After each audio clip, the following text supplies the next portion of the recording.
Welcome to Quiet Science Journeys.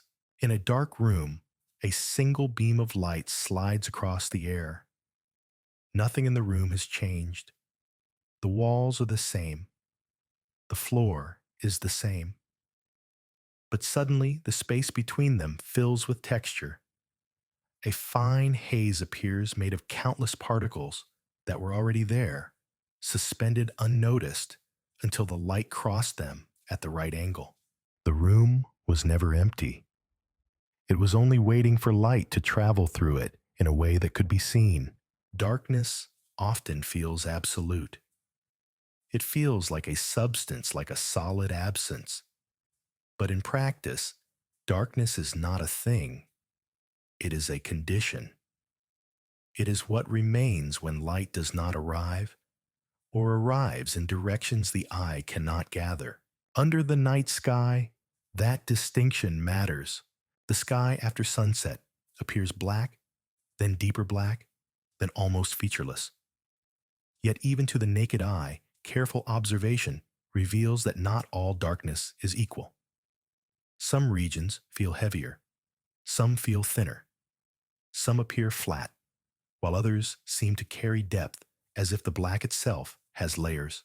These differences are subtle and they are easy to dismiss.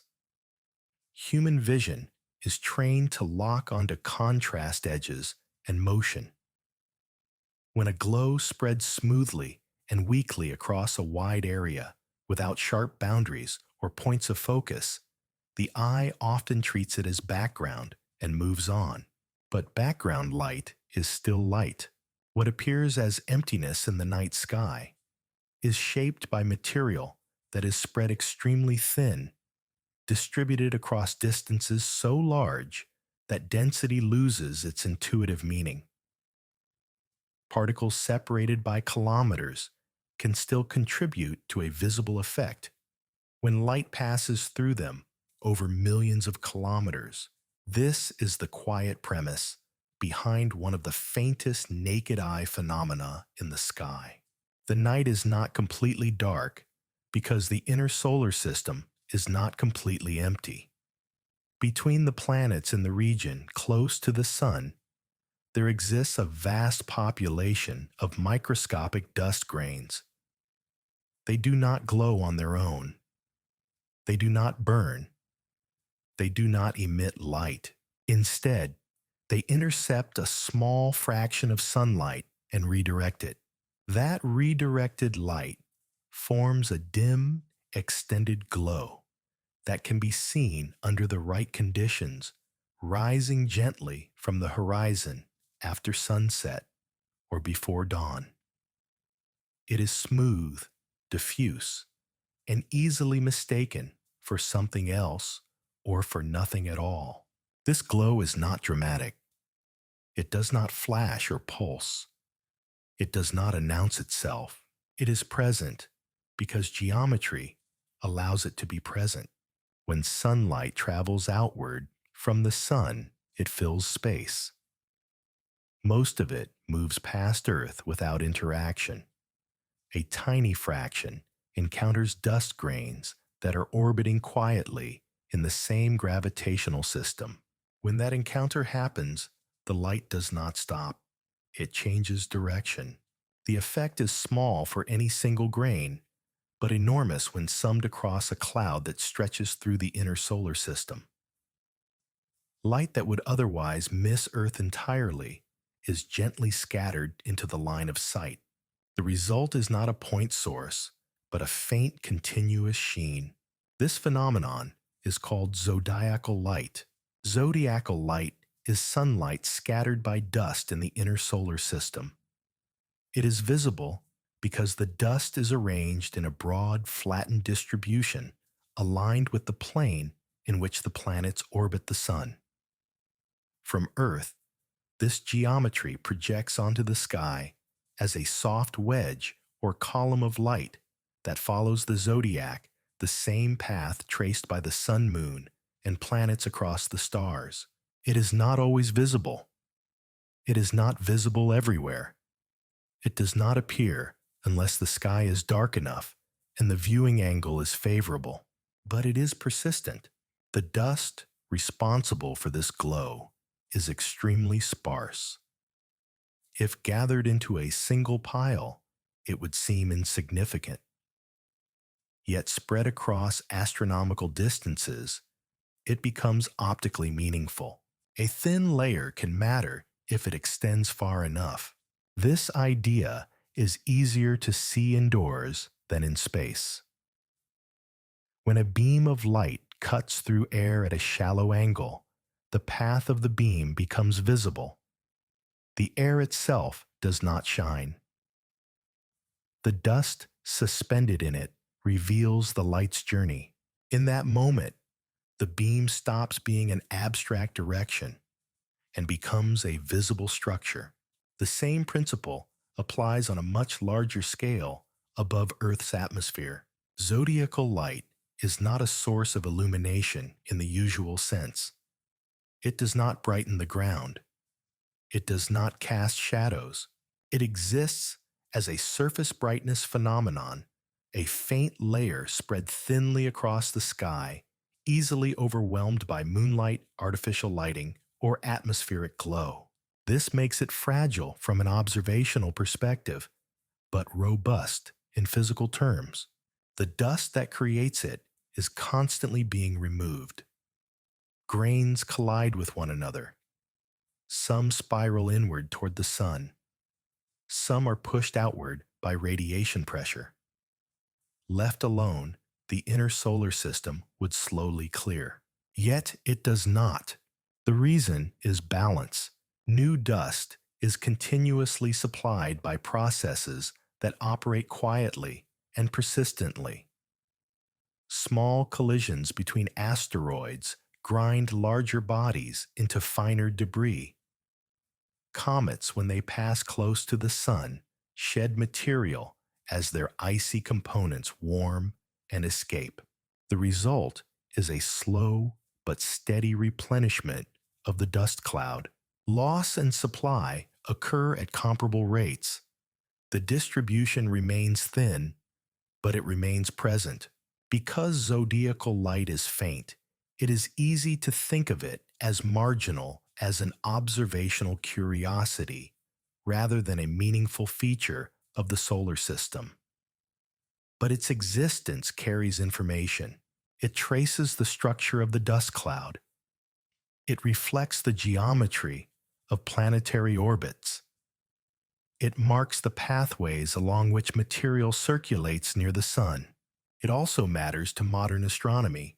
For telescopes designed to observe extremely faint objects, zodiacal light is part of the sky's natural background. Understanding it is necessary to subtract it, to see beyond it, and to avoid mistaking it for something else. In this way, a glow that barely registers to the eye becomes a constraint on the limits of observation. This journey follows that glow from perception to mechanism to meaning. It begins with how faint light is seen or missed in darkness, and why the eye struggles to recognize smooth, low-contrast features. It then moves to what zodiacal light physically is, and how scattering allows dust to redirect sunlight without producing light of its own. Finally, it traces where the dust comes from, how it persists, and why this delicate phenomenon continues to shape what can be observed from Earth. Nothing here relies on hidden forces or unresolved mystery. The explanation is spare. Dust, light, and geometry are sufficient. Under the right conditions, even a nearly empty space can become visible, not because it changes, but because light passes through it at the right angle. The explanation is spare. Dust, light, and geometry are sufficient. With that in mind, the first step is not the physics. It is recognition. A night sky can look uniformly black and still contain structure. The structure is not always made of sharp points like stars. Sometimes it is made of slight differences in background, spread across large areas so smooth that the eye treats it as nothing. Outdoors, the mind tends to label the whole dome as dark and move on. But darkness in the sky is rarely a single value.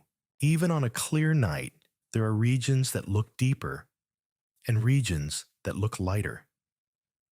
Some directions appear to carry a faint wash. Others feel cleaner and more empty. The differences can be so small that they disappear when the gaze becomes impatient. Part of the reason is simply how vision works. In low light, the visual system shifts into a mode built for sensitivity rather than detail. It becomes better at detecting faint signals, but worse at holding fine contrast. It also becomes less reliable at judging smooth gradients because gradients do not provide edges to latch onto. A faint, extended glow is the exact kind of signal that can be present and still be missed. The night sky also contains several kinds of background light at once. Some of it comes from the atmosphere itself, a natural emission known as air glow. Some of it comes from unresolved starlight, the combined contribution of countless stars too faint to pick out individually. Some of it, in many locations, comes from artificial lighting scattered by the air and by aerosols. Those backgrounds matter because zodiacal light does not replace them.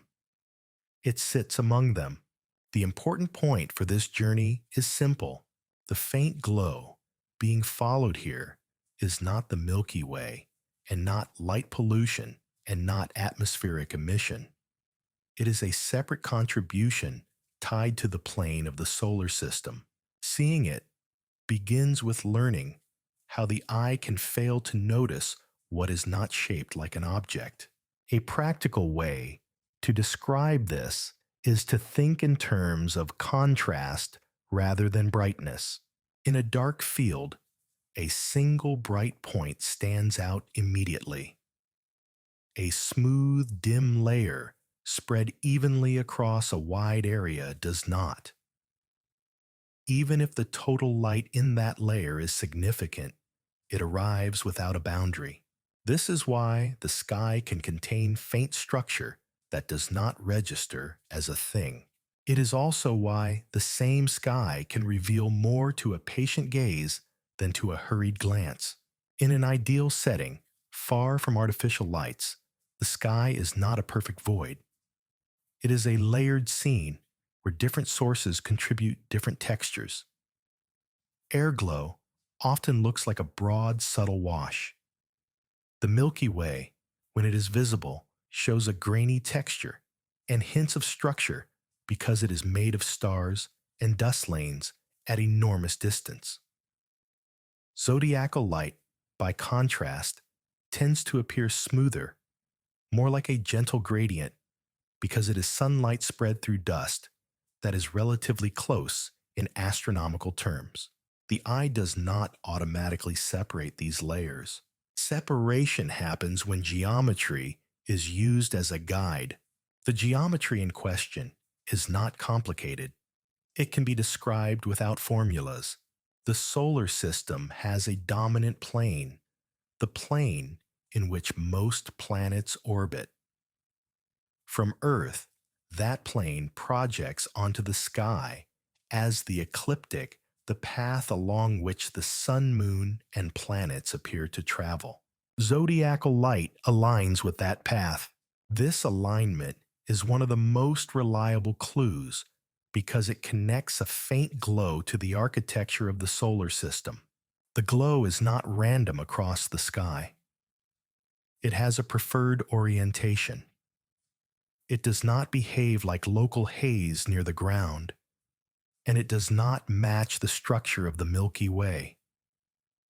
It rises from the horizon in a direction that follows the ecliptic, but recognition is still difficult because the glow is often near the horizon, where the atmosphere is thickest and where local light sources can interfere. This is the first reason zodiacal light can be missed, even by people who have seen it before. The second reason is a form of visual expectation. The mind expects the night to be black. When the sky violates that expectation by a small amount, the mind often explains it away as nothing or as a flaw in the scene. A faint gradient becomes an assumed artifact. This is where a simple indoor analogy becomes useful. In a dark room, dust in the air is usually invisible. It is not invisible because it is absent. It is invisible because the light is not arranged in a way that reveals it. When a beam of light is pointed straight at a wall, most of what is seen is the patch of illumination where the beam lands. The space between the flashlight and the wall looks empty. The beam feels like a direction, not a structure. Now imagine rotating the beam so that it passes across the room at a shallow angle, almost parallel to the line of sight. The dust suddenly appears. The beam becomes a visible path. The particles did not multiply. The air did not change. Only the geometry changed. This geometry matters because scattering is directional. When light hits a small particle, some of that light is redirected. How much reaches an observer depends on angles on the direction of the incoming light, and on the path the light travels through the dusty region. In the room, the beam becomes visible when the viewing angle makes scattered light more likely to enter the eyes, and when the path length through the dusty air becomes long enough to accumulate a noticeable effect. The same is true outdoors at far larger scale. Zodiacal light is not a spotlight pointing at Earth. It is a faint consequence of sunlight traveling through a region containing dust grains. The glow becomes noticeable when the line of sight passes through a long path of that region, and when the scattering geometry favors light being redirected toward the observer. This is one reason the glow is often best seen after twilight, when the sun is just below the horizon. At that time, the sky is dark enough for subtle background features to emerge, but the geometry still allows sunlight to illuminate the dust. It is also why the glow can be seen before dawn in the opposite direction, as the sun approaches the horizon again. The phenomenon is tied to the sun not because it is a sunrise effect, but because it is literally sunlight that has been redirected. In dark sky conditions, the glow can appear as a wedge of light rising from the horizon along the ecliptic broadening as it climbs. It is often described as a cone or a pillar. Those descriptions are approximations of a smooth gradient, brighter near the horizon and fading upward. Its brightness is modest. It does not compete with the moon. It does not compete with city lights. It sits at the edge of perception, which is why the eye's behavior matters so much. On some nights, the glow is present, but the mind never acknowledges it. On other nights, a single moment of recognition occurs, and the scene cannot be unseen afterward. That change is not magical. It is a shift in pattern recognition. Once the sky is interpreted as layered, the faint glow starts to look less like a flaw and more like a physical feature. This is a useful point to hold on to. Zodiacal light is not a cloud. Clouds have texture motion and sharp variations. They catch and block starlight in ways that create distinct edges. Zodiacal light is not the Milky Way. The Milky Way contains starfields, modeling, and dark lanes that can be traced across the sky. Its structure is anchored to the galaxy's disk, which crosses the sky in a specific orientation that changes with season and time. Zodiacal light follows a different map. It tracks the ecliptic, not the galactic plane. And zodiacal light is not light pollution. Light pollution tends to be strongest near the horizon in the direction of towns and cities. It can carry distinctive colors depending on the lighting technology and the scattering properties of the air. It often produces gradients that do not respect astronomical geometry, but instead respect geography. Zodiacal light, when it is visible, respects the solar system's geometry. That difference is one of the most powerful tools for recognition. Texture matters too. Light pollution often looks like a broad brightening near the horizon that fades upward. It can be uneven and can show multiple domes of brightness if several populated areas are visible. The Milky Way, when visible, has a grainy richness. Even without resolving individual stars, the brightness is not perfectly smooth. Zodiacal light tends to be smoother than both. It is a gentle, soft wedge with fewer distinct features because it is sunlight diffused through a distribution of dust. These are not rules that require perfect skies. They are guides that make the pattern more stable. In practice, the best conditions are those with minimal interference, no moon-low haze, and a truly dark environment. Under those conditions, the wedge can be surprisingly clear. It still remains faint, and that faintness is part of its physical meaning. A dense cloud would not be subtle. A thick veil would be obvious. Zodiacal light is subtle because the dust is sparse. This is where the counterintuitive fact becomes important. The dust in the inner solar system is extraordinarily thinly distributed. The distance between grains is enormous compared with the size of the grains themselves. By everyday standards, the space is close to empty, and yet the dust can still make darkness look slightly bright. The reason is scale. A thin distribution becomes effective when the path through it is long enough. In the room, a shallow beam reveals dust because the beam crosses a long distance of air, giving many opportunities for light to scatter. Each particle contributes almost nothing, but there are many particles along the path, and their contributions add. Now consider the line of sight through the inner solar system. The line of sight can pass through millions of kilometers of space containing dust grains. Even if the number of grains per cubic kilometer is small, the total number encountered along the entire path can be large enough to matter. This is how sparsity becomes visibility. The effect does not depend on any one grain. It depends on accumulation. A useful everyday image is a very thin layer of powder on glass. A sheet of glass can look clean from one angle. Tilt it slightly, and the powder flashes into view because the light now grazes the surface. The layer did not become thicker. The geometry made its scattering more effective to the eye. Zodiacal light operates on the same logic.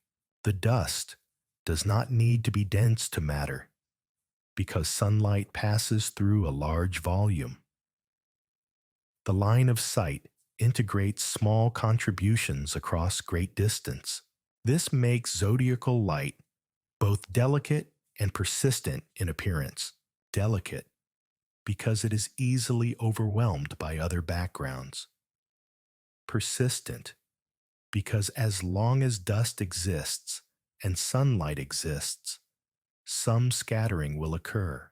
The key is that the glow is not an additional lamp in the sky. It is an echo of the sun's light spread across space by dust.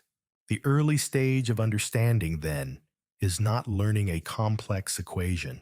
It is learning to interpret a faint gradient as a physical object in the observational sense, a feature with geometry, not just a vague brightening. A wedge of light rising along the ecliptic is not just a pretty effect. It is a map of how sunlight and dust intersect in the inner solar system, and the faintness itself is informative. It implies that the dust is not thick, not clumped into an obvious cloud, and not close enough to block sunlight like fog. It implies that the dust is a diffuse population thin enough for the night sky to remain mostly dark, but widespread enough for scattering to accumulate. This is the first locked idea of this journey. Darkness is not empty, and the sign of that non-emptiness can be so faint that it only appears when geometry allows the light to graze through the dust. A second locked idea follows immediately. What is being seen is not emission. It is redirection. The glow is not produced by the dust. It is produced by the sun and then reshaped by dust. That distinction matters because it points directly toward the simplest mechanism that explains everything that comes next. The next stage defines the glow with precision and then holds to a single physical bridge. Scattering is enough. What follows is the clean definition stated once and then used consistently. Zodiacal light is sunlight scattered by dust in the inner solar system. It is not an aurora. It is not air glow. It is not the Milky Way. It is not produced by the dust itself. The dust acts as a field of tiny redirectors. Sunlight travels outward, meets grains along the way, and a small portion of that light is sent into new directions. Some of those directions happen to align with an observer on Earth. That is the entire phenomenon. It can sound almost too simple, and the simplicity is real. The complication is not in the mechanism. The complication is in the scale and in the geometry. A useful mental picture is to treat the inner solar system like a vast room, and the sun like a bare bulb in the center. The bulb shines in all directions. Most of that light passes through the room and never reaches a particular corner. But the room is not a perfect vacuum. It contains a thin haze of dust. The dust does not make its own light. It only changes where some of the bulb's light ends up. When the line of sight crosses the haze in a favorable way, that redirected sunlight becomes visible as a smooth glow. This is why zodiacal light looks like a faint extension of twilight, even when the sun is below the horizon. The direct sunlight is gone from the ground, but sunlight still fills the space above the atmosphere. Dust grains in that space can still catch some of it and redirect it. The glow is the sun's light, seen after it has taken a slightly different path. The most important physical bridge here is scattering. Scattering, in the simplest observational sense, means light enters a region and leaves it in directions it did not have before. That is all that needs to be held. One can picture a beam of light moving through air that contains smoke or mist. In perfectly clean air, the beam is invisible from the side.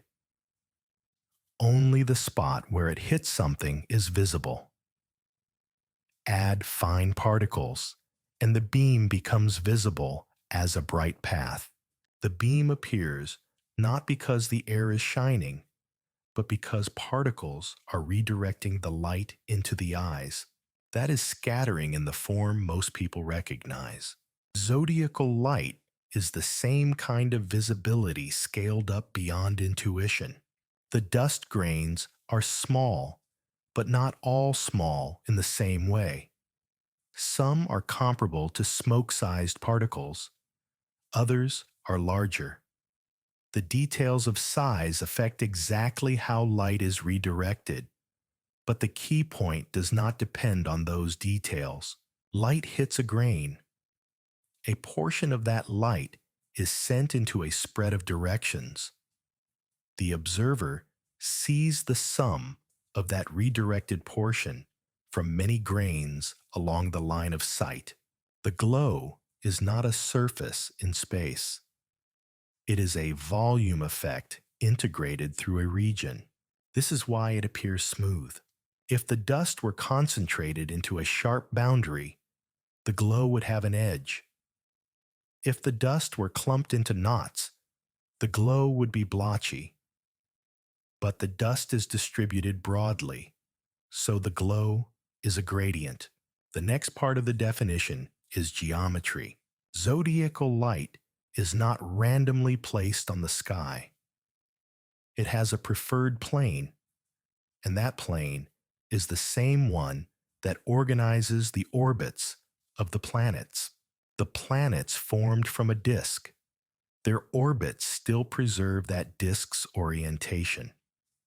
Dust and small debris that orbit the sun are influenced by the same gravitational architecture. The result is that a large fraction of the dust population remains concentrated near the solar system's orbital plane.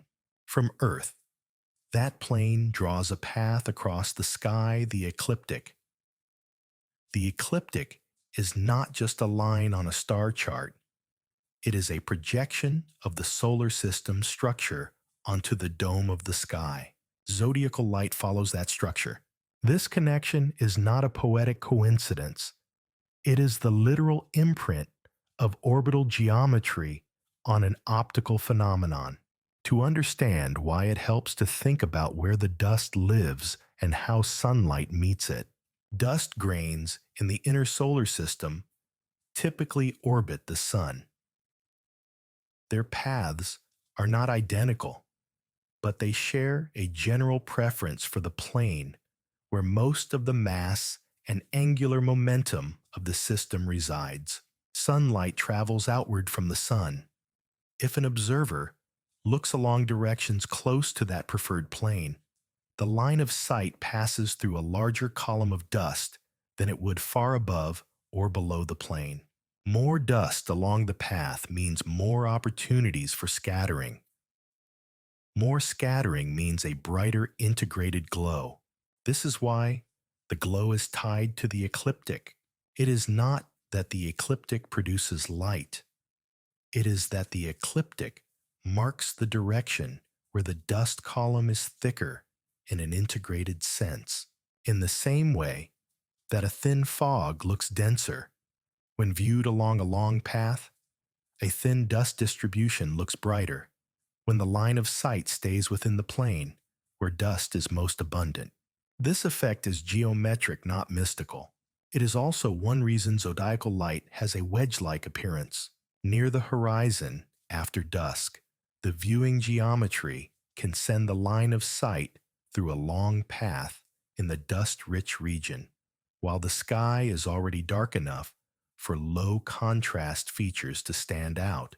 As the direction of view rises higher, the geometry changes, the integrated column can shorten, and the glow fades into the background. This gradual fade is exactly what a volume-scattered phenomenon should do. Once the definition is held steady, another property becomes easier to interpret. Zodiacal light is difficult to see and difficult to photograph because it is a low-surface brightness phenomenon. A bright star is a concentrated source. It delivers many photons into a small patch of the sky. Even modest instruments can detect it because the signal is localized. A diffuse glow delivers fewer photons per unit area. Its total light can be substantial across the whole wedge, but any small section of it is only slightly brighter than the background. This is what makes it fragile. Any competing background can erase it. Moonlight brightens the sky broadly and efficiently. Artificial light scattered in the atmosphere can raise the background level enough that the subtle gradient of zodiacal light disappears. Even natural atmospheric emission can mask it if conditions are not favorable. This is why the same physical phenomenon can feel absent in one place and obvious in another. It is also why cameras and eyes struggle in similar ways. A detector does not simply record light. It records light plus noise. Noise comes from the detector itself, from the atmosphere, from the rest of the sky, from scattered light in the optics, and from the environment. When the signal is a smooth, faint gradient, the challenge becomes separation, extracting a small difference between the glow and the sky's background. This is not just a technical obstacle. It is a way of understanding the phenomenon. Zodiacal light is not weak because it is unimportant. It is weak because the dust is thin and the scattering is a small redirection of a larger flux. The next point can be stated simply. The dust does not have to be dense to matter. It only has to be widespread. A faint surface brightness is exactly what is expected when the mechanism is scattering by a diffuse distribution. This is also why zodiacal light is a useful tracer. It is a visible signature of an otherwise invisible population. Dust grains in interplanetary space are too small and too sparse to map directly with the eye. But when sunlight interacts with them, the result is a glow that carries information about where the grains tend to be. The glow is not just something to admire. It is a measurement made by nature using the sun as a light source and dust as a scattering medium. The measurement is imperfect because the glow depends on particle properties and on geometry. But the existence of the glow itself is a reliable sign that dust is there, distributed through space in an organized way. In some cases, the geometry produces a subtle enhancement in brightness in a particular direction. When an observer looks toward the point opposite the sun on the sky, there can be a faint patch of increased brightness. This effect is often described as a counterglow. It can be understood without complication. In that direction, the geometry of scattering can favor light being redirected back toward the observer, and the line of sight can pass through regions where the integrated contribution is slightly higher. This is not a new mechanism.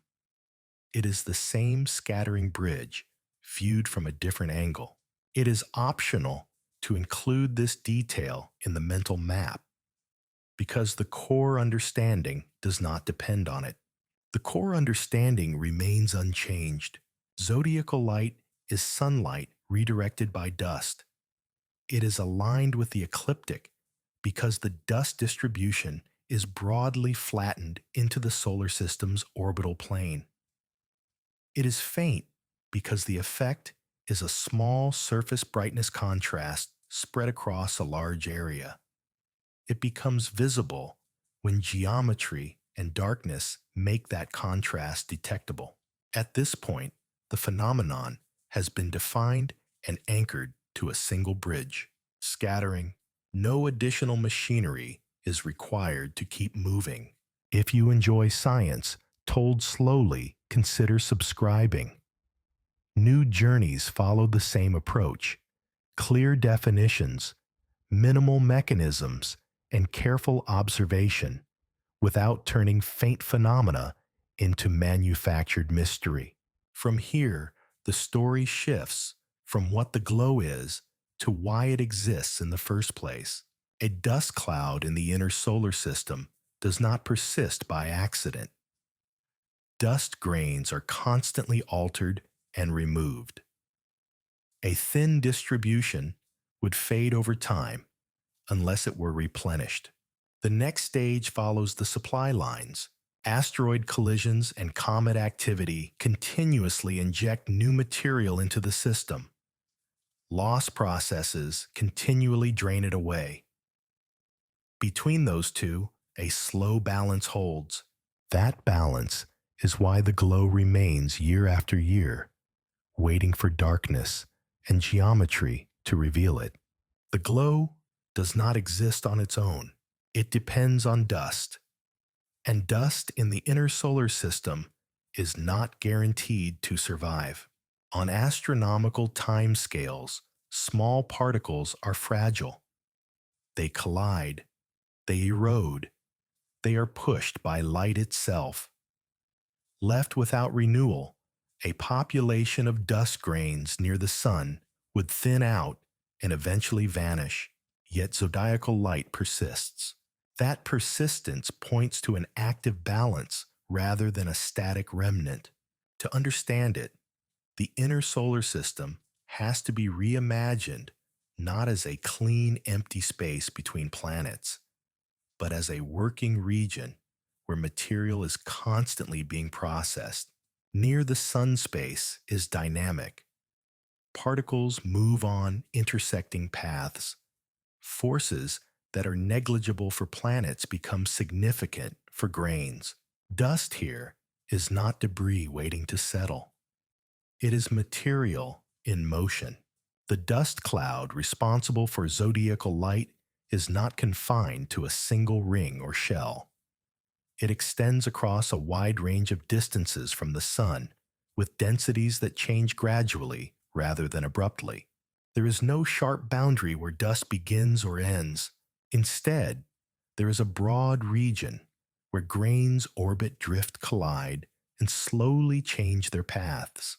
One way to think about this region is as a very thin population of travelers all moving under the sun's influence, rarely interacting strongly with one another, but collectively shaping a visible effect. Each grain follows an orbit. Some orbits are nearly circular. Others are elongated. Some are tilted slightly above or below the main orbital plane. Over time, forces act to modify these orbits. Sunlight itself exerts pressure. For a planet, this pressure is insignificant. For a grain measured in micrometers, it is not. Radiation pressure can alter the grain's momentum.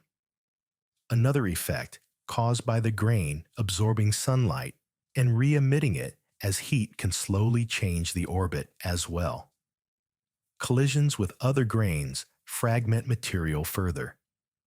Occasionally, a grain spirals inward and is lost to the sun. Taken together, these processes mean that dust does not simply remain where it is created. It evolves. This makes the continued existence of zodiacal light a question of supply. If dust is steadily removed, then it must also be steadily added. One major source of that addition lies between Mars and Jupiter. The asteroid belt is not a quiet museum of rocks. It is a dynamic environment where bodies interact over long periods of time.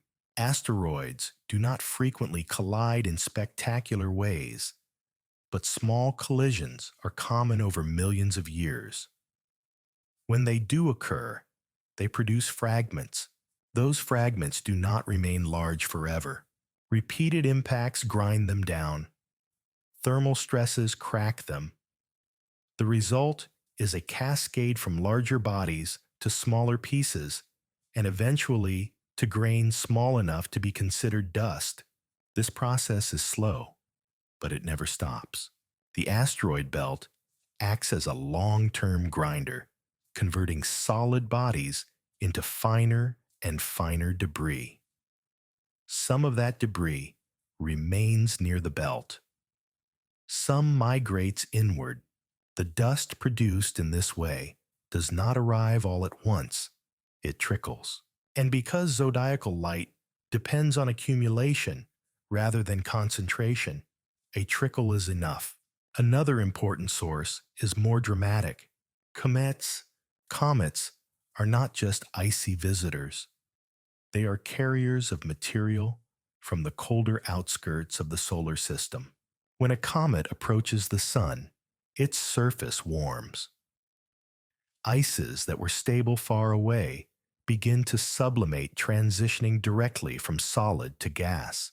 As gas escapes, it drags dust along with it. The result is a release of particles that spreads along the comet's orbit. Some of those particles remain close to the original path. Others are perturbed by radiation pressure and gravity and begin to follow their own trajectories. Over repeated passages, comets shed significant amounts of material.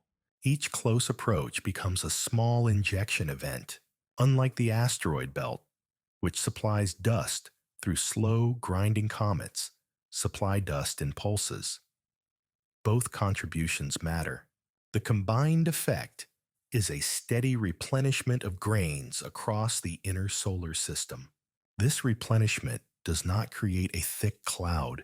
It maintains a thin one. That distinction is important. If dust were added faster than it was removed, the inner solar system would become opaque. Sunlight would be blocked or diffused to a degree that would fundamentally change the appearance of the sky. That does not happen. Instead, removal processes and supply processes operate at comparable rates. This is a dynamic equilibrium. Dust is created. Dust is destroyed. The overall distribution remains sparse but persistent. This balance explains why zodiacal light is stable over human timescales without being permanent on cosmic ones. It also explains why the glow has the brightness it does. A thicker dust cloud would scatter more light and be brighter. A thinner one would fade away. The observed brightness tells a story about how much dust exists and how it is maintained. This is where scale becomes central again. Individual grains are insignificant. Even large numbers of grains are insignificant if they are confined to a small region.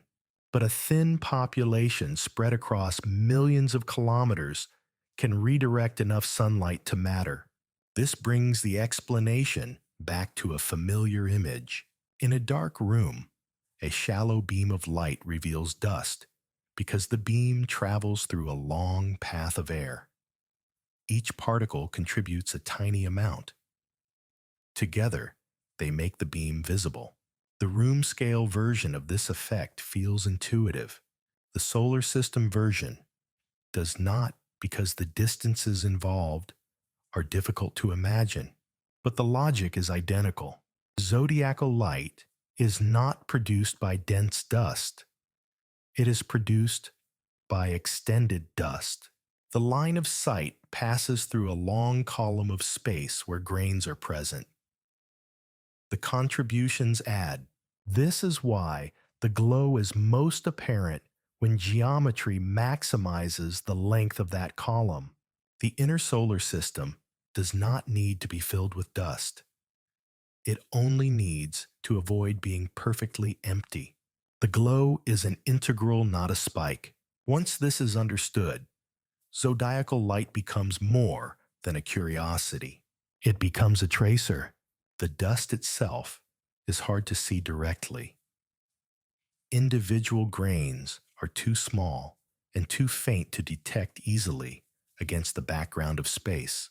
But when sunlight interacts with them, their presence is revealed indirectly. The glow marks where dust tends to be. In this sense, zodiacal light is a natural diagnostic tool. It shows the broad structure of the dust cloud without requiring an instrument to fly through it. The shape of the glow reflects the shape of the dust distribution. Its alignment with the ecliptic reflects the orbital organization of the solar system. Its brightness reflects the balance between supply and loss. Even changes in viewing geometry can reveal subtle features. When looking in the direction opposite the sun, there can be a slight enhancement in brightness. This effect does not require a new explanation. It arises because the geometry of scattering can favor backward directions under certain conditions, and because the integrated path through the dust can be different along that line of sight. It is another example of how geometry shapes what is seen. The important point is that zodiacal light carries information. It is not just something to notice and move past. For astronomers, this information has practical consequences.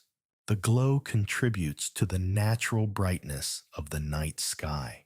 For observations aimed at extremely faint objects, that contribution matters. Telescopes designed to detect distant galaxies, diffuse emission, or subtle background signals must account for zodiacal light as part of the foreground. It is one of the components that sets a floor on how dark the sky can be, even far from Earth's atmosphere. Understanding its properties allows astronomers to subtract it more accurately. Failing to understand it can lead to confusion, mistaking foreground light for distant structure. In this way, zodiacal light quietly shapes the limits of observation. It does not dominate, it constrains. It defines a background against which other measurements must be made. This role emphasizes again that the glow is not an anomaly. It is a predictable outcome of dust sunlight and orbital geometry.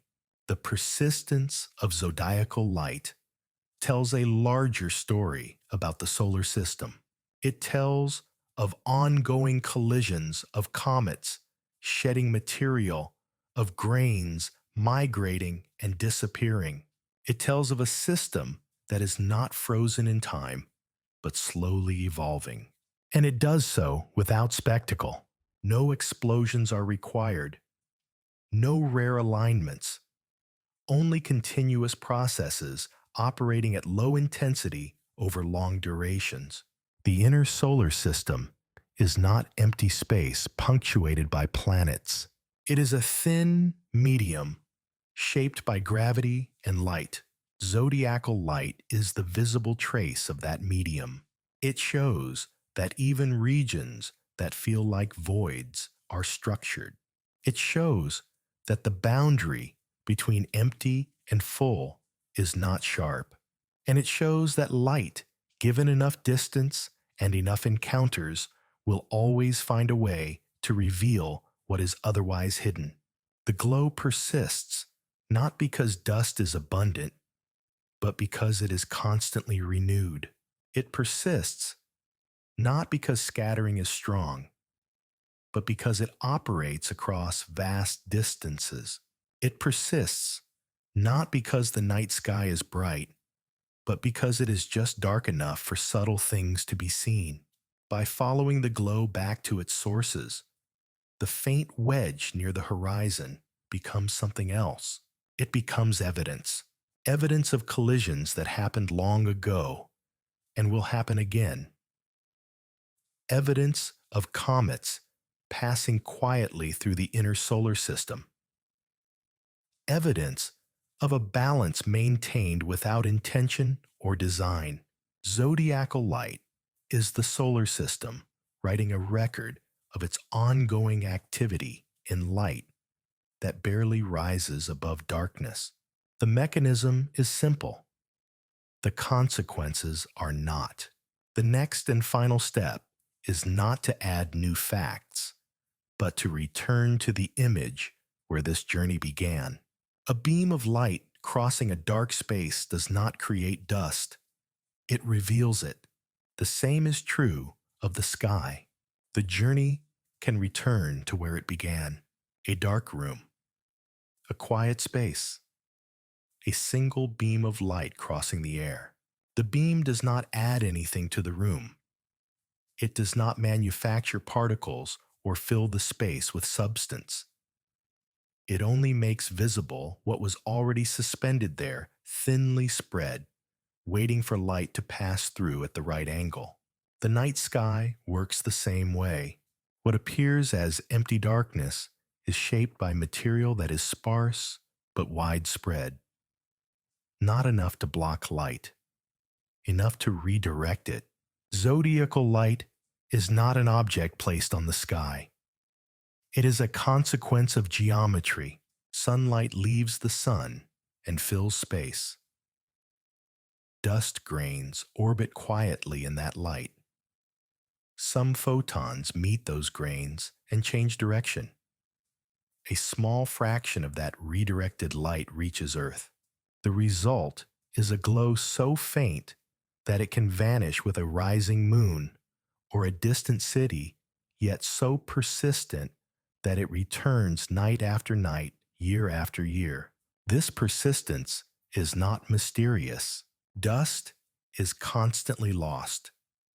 Dust is constantly supplied. Between those two processes, a thin distribution remains. Asteroid collisions grind material slowly and continuously. Comets shed dust in brief passages near the sun. Radiation and gravity reshape grain orbits. Some grains are removed. Others take their place. Nothing dramatic needs to happen for the glow to exist. The dust does not need to gather into a cloud.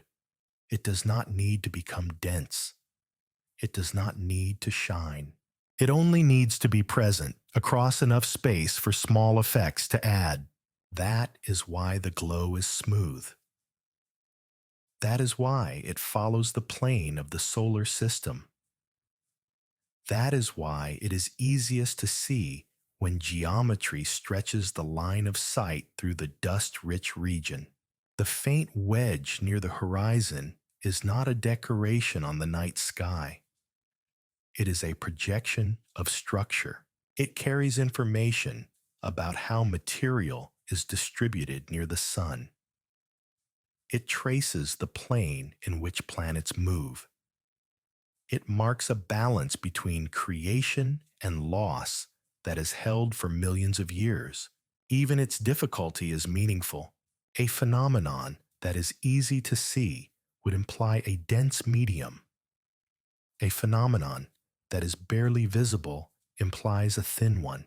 Zodiacal light sits exactly where it should. If dust is sparse, widespread, and continuously renewed.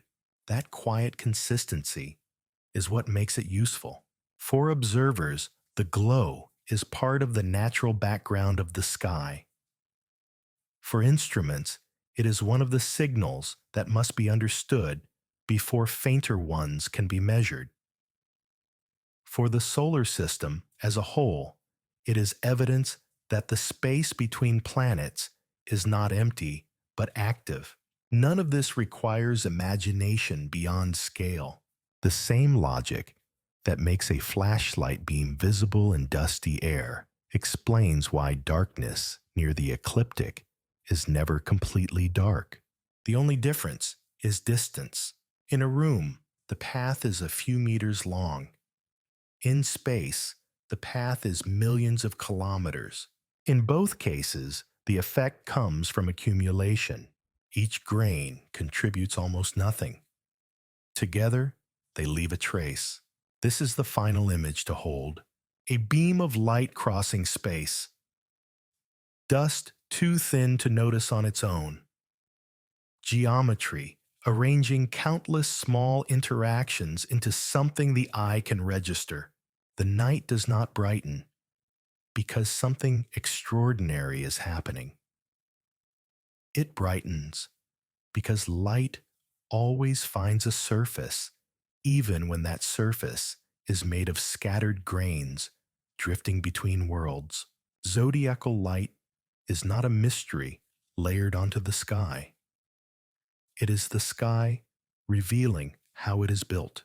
A thin medium a steady sun, a line of sight long enough to gather what would otherwise remain invisible. When the conditions are right, that is enough to give darkness depth. The glow does not ask to be noticed. It does not demand attention. It simply remains a faint signature of motion, collision, and balance written across the sky in redirected light. And when it appears, rising gently along the path of the planets, it reminds us of something precise and restrained. Empty space is rarely empty. It is only quiet. Light passes through it. Dust waits within it. At the right angle, the two meet.